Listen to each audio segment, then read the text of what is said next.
Você já parou para imaginar o que significava ser arrancado da sua terra natal, separado da sua família, acorrentado e jogado em um navio rumo ao desconhecido? Essa não é apenas uma história de dor. É a história de um dos capítulos mais sombrios da humanidade. A travessia dos navios negreiros. Um caminho onde milhares morreram antes mesmo de chegar ao Brasil. Prepare-se, porque o que você vai ouvir agora não é fácil, mas é necessário. Essa é a história do inferno flutuante que foi o navio negreiro. A captura na África, tudo começava com a caça aos escravizados. Na África, aldeias inteiras eram invadidas por mercadores de escravos, muitas vezes em conluio com chefes locais que se beneficiavam do comércio. Homens fortes, mulheres jovens e até crianças eram capturados. As famílias eram separadas à força. Pais viam seus filhos serem levados sem poder fazer nada. Quem resistia morria. Depois da captura, os prisioneiros eram levados a barracões próximos à costa. Verdadeiros armazéns de gente. Ali ficavam dias, semanas, até meses esperando o próximo navio. Sem comida suficiente, sem higiene, expostos a doenças. Aqueles que adoeciam eram deixados para morrer. E para os que sobreviviam, o pior ainda estava por vir. O embarque, o início do pesadelo. Quando o navio negreiro chegava, o terror começava de verdade. Os escravizados eram acorrentados em grupos e conduzidos até o porto. Muitos eram forçados a andar quilômetros, nus, apenas cobertos de poeira e lágrimas. Ao chegarem ao navio, passavam por uma triagem desumana.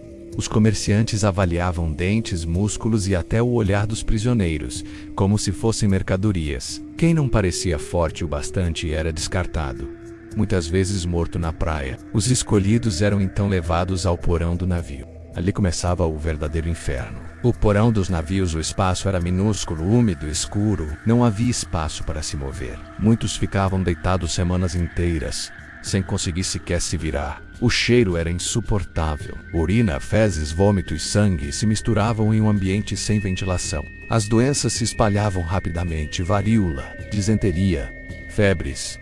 E não havia remédio, não havia compaixão. Estima-se que, durante a travessia, até 30% dos escravizados morriam. Se o navio partia com 400 pessoas, muitas vezes chegava ao Brasil com pouco mais de 250. O resto era jogado ao mar como se fossem lixo. O terror no oceano. A travessia podia durar de 40 a 90 dias, dependendo do vento, das tempestades e do destino. Durante esse tempo, os prisioneiros eram alimentados com restos de farinha, feijão mal cozido ou arroz estragado. Muitos recusavam a comida, preferindo morrer a viver naquelas condições. Mas os senhores não permitiam. Para evitar que morressem, eles usavam instrumentos de tortura, forçando a boca dos prisioneiros a se abrir com ferro e despejando comida à força. Havia até chicotes específicos para castigar os que resistiam. O desespero levava alguns a tentar se jogar no mar. Alguns acreditavam que ao cair na água voltariam para a África, guiados pelos espíritos dos ancestrais. Mas os tripulantes dos navios vigiavam de perto e não hesitavam em matar quem ousasse escapar. A desumanização completa nos navios. Os africanos eram tratados pior do que animais. Muitos viajavam completamente nus, não por descuido, mas como forma de humilhação. As mulheres eram frequentemente abusadas pelos marinheiros sem nenhuma chance de defesa. As crianças, frágeis e doentes, eram as primeiras a morrer. Havia também os chamados danços forçados, para evitar que os prisioneiros perdessem as forças e chegassem sem valor de mercado. Eram obrigados a subir no convés e dançar acorrentados, sob o som de tambores. Quem não conseguia acompanhar era chicoteado até sangrar. Era uma perversão total. Transformavam o sofrimento em espetáculo.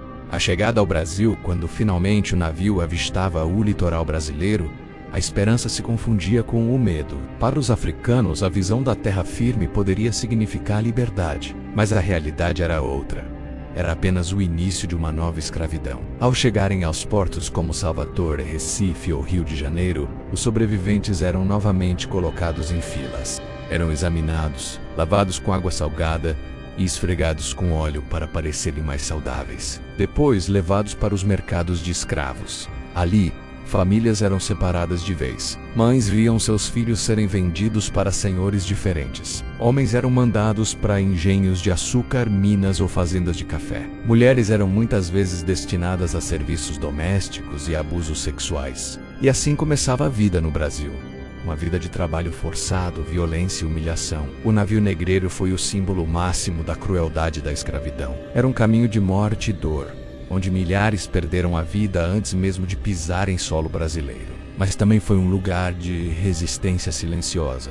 Mesmo acorrentados, mesmo no fundo escuro dos porões, muitos africanos mantiveram sua fé, sua língua, sua cultura, e foi essa resistência que permitiu que, séculos depois, a herança africana continue viva no Brasil. Essa é apenas uma das muitas histórias que a história oficial tentou apagar. Mas aqui, no nosso canal, nós vamos revelar todas elas. Então, já sobe e se inscreva agora no canal. Ative o sininho para não perder os próximos episódios. Deixe seu like e compartilhe este vídeo para que mais pessoas conheçam a verdade sobre o passado do Brasil. Porque a memória dos que morreram no navio negreiro não pode ser esquecida.